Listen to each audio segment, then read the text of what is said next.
All right, let's dive right in. Today, we're breaking down the latest in Indian governance. We're going to look at the delicate balance of power in our core institutions, the double-edged sword that is new technology, and what all of this really means for the rights and welfare of every single citizen. So here's how we're going to tackle this. First, we'll get into the big question: who really holds the power in our democracy? Then we'll explore how technology is becoming both a shield and a sword in our society. And finally, we'll check out a sort of report card on social welfare to see where we're actually making progress. Let's get started. First up, our core institutions. At the heart of any democracy, there's this delicate dance between the people who write the laws and the people who uphold them. But what happens when that relationship gets, well, a little strained? That's exactly what we're about to unpack. Seems like a simple question, right? But it's actually at the center of a major constitutional debate. A recent case all the way from Tamil Nadu made it to the Supreme Court, and it raised this absolutely critical issue. Just how much power should an appointed governor have over laws that were passed by a democratically elected assembly? And here's where we see the Supreme Court itself in a bit of a flux. Earlier this year, the court tried to fix this problem by setting some pretty firm deadlines. But just recently, it did a complete 180 and reversed that decision, getting rid of the fixed timeline. So what's the new rule? Well, there's no stopwatch, but prolonged inaction is now considered unconstitutional and can be challenged. Of course, that leaves the definition of prolonged totally open to interpretation. So what's the big takeaway here? The Supreme Court has made it crystal clear that a governor has 3 distinct choices, and they can only pick one. They can't mix and match. They can approve the bill, send it back for another look, or pass it up to the president. For example, they can't send a bill back and then, if they still don't like the outcome, decide to send it to the president. That choice has to be made right at the start. All of these critical nation-shaping rulings are made by judges. And that begs a really fundamental question. If the judiciary holds so much power over the laws of the land, who decides who gets to be a judge in the first place?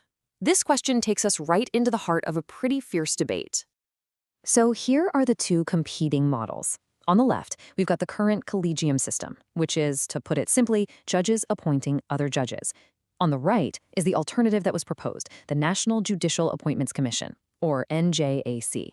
This model, which was actually passed by Parliament, wanted to create a more diverse selection body, bringing folks like the law minister and other experts to the table. So why was the NJACC struck down? Well, the Supreme Court used this incredibly powerful tool called the Basic Structure Doctrine. It argued that the independence of the judiciary is a fundamental, non-negotiable part of our Constitution. The core issue was a massive conflict of interest. I mean, think about it. Should the government, which is the single biggest party in court cases, really have a say in appointing the very judges who will hear its own cases? But hold on, this story is not over. Not by a long shot.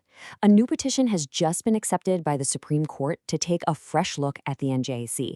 And that means the whole debate over transparency, accountability, and that fundamental question of who appoints the judges, well, it's officially back on the table. All right, let's switch gears. For our second section, we're diving into technology's dual role in governance. We're seeing how AI can be this incredible, powerful shield, offering protection like never before. But it can also be a dangerously sharp sword, posing all new threats to our fundamental rights. And this is the core dilemma, isn't it? On one hand, AI is a shield. It's being used to proactively hunt for and remove horrific child abuse material from the internet. But on the other hand, it's a sword. That same technology can create incredibly convincing deepfakes and clone voices, violating a person's basic right to control their own image and likeness, what the law calls personality rights. So let's look at the shield side of things. The National Commission for Protection of Child Rights has deployed this new AI tool. What it does is it scans multiple digital platforms, automatically detects manipulated or harmful content involving children, and then gets it taken down before it can cause widespread damage. This is a real game changer. It represents a fundamental shift in strategy. We're moving from just reacting after the damage is already done to proactively preventing it from happening in the first place. The whole goal is to stop the harm before an image can ever go viral. Now, let's talk about the sword. This isn't some theoretical sci-fi problem. It's happening right now. Huge celebrities like Asha Bhosle, Akshay Kumar, and Amitabh Bachchan have all had to take legal action because AI was used to clone their voices and likenesses for things like promotions, all without their permission. And here's the real legal challenge. India doesn't actually have a specific law to protect personality rights. So people have to rely on this patchwork of other laws, like copyright or IT acts, that don't really get to the heart of the unique problems created by AI deepfakes. It's this legal gray area that makes the whole issue so tricky. And for our final section, we're going to look at a kind of report card on social welfare. We'll examine two really critical measures of a nation's health: the strength of its healthcare system and its commitment to protecting the rights of all its communities. Let's kick things off with healthcare. Now, on the surface, this number looks pretty promising. India has one doctor for every 836 people. But, and this is a big but, this number includes practitioners of traditional medicine, known as AUS. So what happens when we look only at modern medicine? Well, when we look only at allopathic or modern medicine doctors, the picture changes dramatically.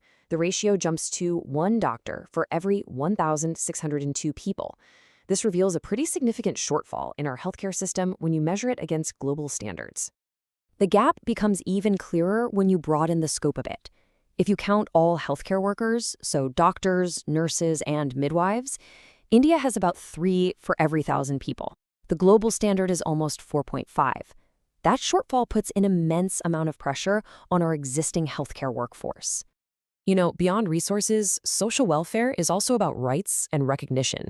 And on that front, we've seen some really significant legal progress for the transgender community. This timeline here shows the key milestones, from that landmark 2014 court judgment recognizing a third gender to more recent laws designed to ensure non-discrimination and legal protection. And these laws aren't just sitting on paper, they're actually being backed by concrete action. We now have initiatives in place to provide everything from skill development and shelter homes to dedicated health insurance and even a national portal for self-identification. The goal here is to translate legal rights into tangible support and empowerment. So, after all of that, where does this leave us? We've seen the tension between our core institutions, we've seen the double-edged sword of technology, and we've seen the ongoing journey of social welfare. This all brings us to one final crucial question. As India's laws, technology, and society evolve so quickly, how can the nation best balance state power, technological progress, and the fundamental protection of every single citizen? That, right there, is the challenge ahead. Thanks for joining me.